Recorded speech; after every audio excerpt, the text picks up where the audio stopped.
Yeah, guys, the testing is over. Now, what did we really see? Let me take it from the Red Bull. The Red Bull looks super fast, super talented, super great car, and a very intelligent car. Like we all know, the Red Bull had moved from their design that everybody is copying towards what Mercedes did. So they moved in a different direction. There are so many things in which they copied Mercedes, and the car is performing well. The two drivers have made their own interpretation from the drive that this car is performing perfect. How is the car performing? On the straight line, the car is the fastest. On the fast corners, the Red Bull is the fastest. On the slow corners, the Ferrari is the fastest, while overall best car balance is the Mercedes. Not as fast on the fast corner, but in the same range with the Red Bull and the Ferrari. On the slow corners, almost in the same range, and on the fast corners, almost on the same range with them, but a little bit on numbers down, which means with some updates, the Mercedes can look better. But for the Red Bull, what are the things they really did that made them faster? We look at the side pod. The side pod of the Red Bull, with the intelligent way they are able to get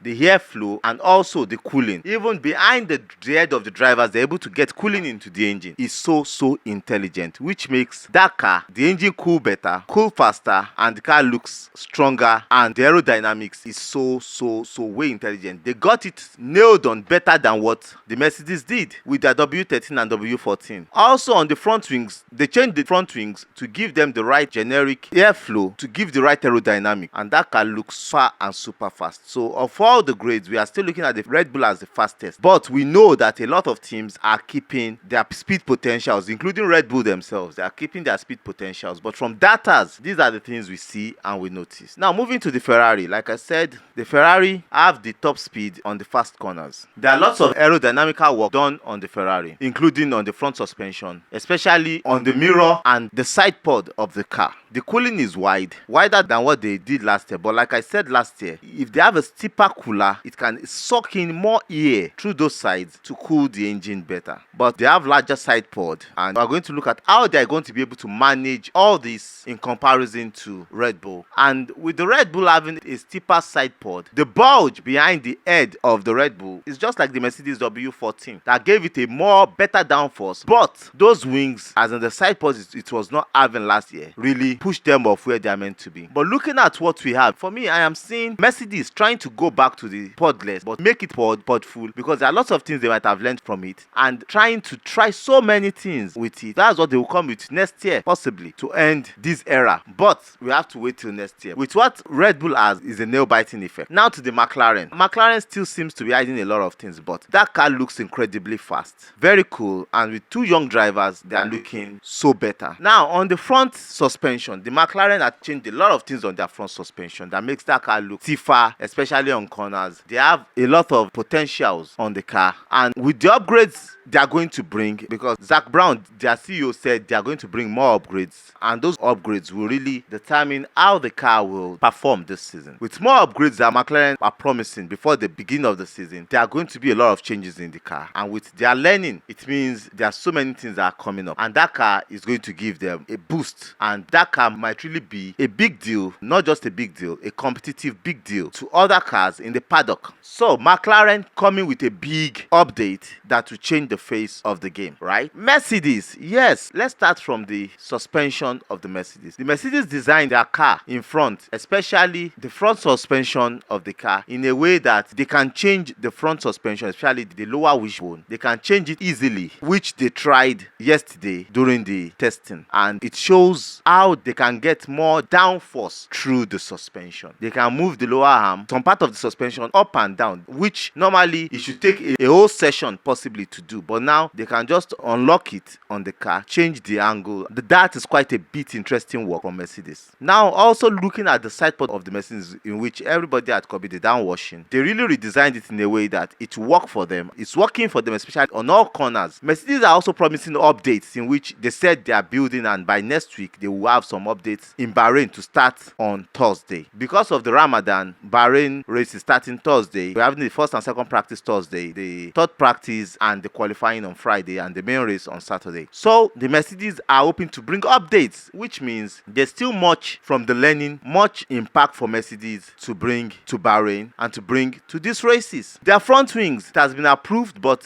FIA said if they are going to see discrepancies in it, as in if it's going to take dirty hair into other cars behind, then it might be banned, which I know Mercedes will be working on something different, but that looks like it. But it's very intelligent because it shows that it's working. They can also move it. It can be twisted in so many ways to give them the right vortex or the right aerodynamics effect they need to get the right downforce, which means the Mercedes are also on course to give a very, very dynamic year. Like I said, this year is going to be dynamic. It's not just going to be like rain, go away like last year. It's going to be a very close season because the Ferrari are not taking it lightly. The Mercedes also, likewise McLaren, and a lot of people are looking at Aston Martin, which I'll be going to next, as a very big contender. So to Aston Martin also known as the second Red Bull in 2022, came up with more and more upgrades to the car, and the car looks stunning. Their front suspension also is designed in a curved way in which they can get the right aerodynamics from it, and it can give them the right vortex in which they want at any particular point in time. So it shows that the car is going to work well, which we can see that the car is very balanced and is going to be a crazy car to work with for them next year. But will they be able to bring right upgrades to make the car faster, or will they be bringing bad upgrades like they brought last year and it slowed them down? We don't know yet. But the Red Bull is still the benchmark. Yes, the Red Bull is still the benchmark. Aside from the little issues in which all of them are during the testing, which were corrected, the Red Bull still look like the benchmark. Like I said, I don't see them winning because a lot of people are putting in tons of work. Red Bull too will be bringing upgrades in which they said they will be looking at going podless totally. But will they be able to go podless? I can't say. But let's see up until Japan if they will be able to go podless. But I don't see Red Bull going podless because it will be a total shame for them if they go podless, which didn't work for Mercedes. And I want to see how they will make it work. But if they can't make it work and they go that area, it's going to be a shameful thing for them if that car goes down and they can't compete during the season. Because if they go podless and it does not work, it means the Red Bull might be behind. Japanese races is just like 7 races from the first race. So we are looking at a lot of events coming up that will change or redesign the course of the season. Then onto Alpine. Alpine, I've played it down that from the results they have gotten during the testing, they are still a little bit down. Before the middle of the season, they will catch up. Are they playing it down, or they know that they have the right speed to get their car in the right space? We don't know yet, but they are playing it down for you. But Alpine has a very beautiful car, a very beautiful design. They might be pushing for it, but they also might be hiding some field because they don't just want to be a midfield team. They want to challenge the upper echelon team. Also looking at the Williams, they came 7th the last season. Will they be able to maintain 7th or move upward? But we can't say now. The Williams look fast, very, very fast during their testing in Bahrain, and they also are bringing upgrades. They are bringing some things to make the car better. Their floor continue to generate the speed they needed for them, and the Williams are looking strong also. We look at the VCAP, the official second Red Bull, copying almost what Red Bull did in 2022 and 2023. Will they be able to catch up? The testing has not given us what we want. There has been a lot of complaint from McLaren CEO Zach Brown that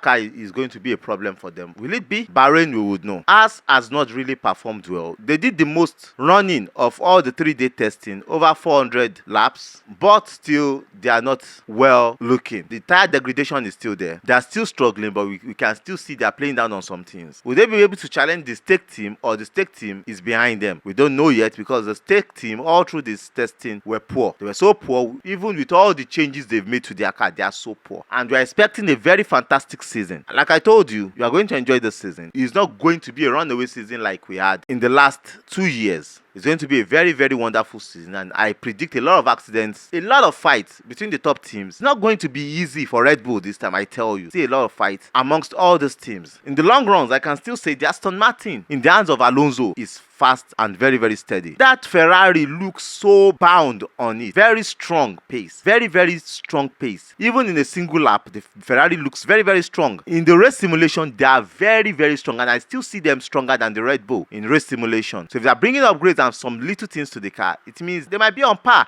So the top 4 teams might be on par. The Red Bull have a very strong race simulation and a very, very strong one-lap pace, in which from turn 11 upward, the Red Bull are having a lot of advantages on other teams. But this is not the main race now. Let's get to the main race. We would know. Also, the Mercedes, they have a very strong pace. The McLaren have a very strong pace. But going into the main race, we would know where everybody really is. The first 2 races will determine where we will go. The first 2 races will determine if Red Bull will really go podless or not. But up until the next video, I love you guys. You know I love you. I'll give you the best info. But remember, like I said before the beginning of the season, that I don't see Red Bull winning. Hold me on this. By the end of the season, let's see what happens. Don't stop watching our videos, even if you get it wrong. Don't stop watching though. We love you. I didn't build the cars, but I can only tell you from the data we are seeing and from what we know. I love you guys. Bye. Stay. Oh, yeah.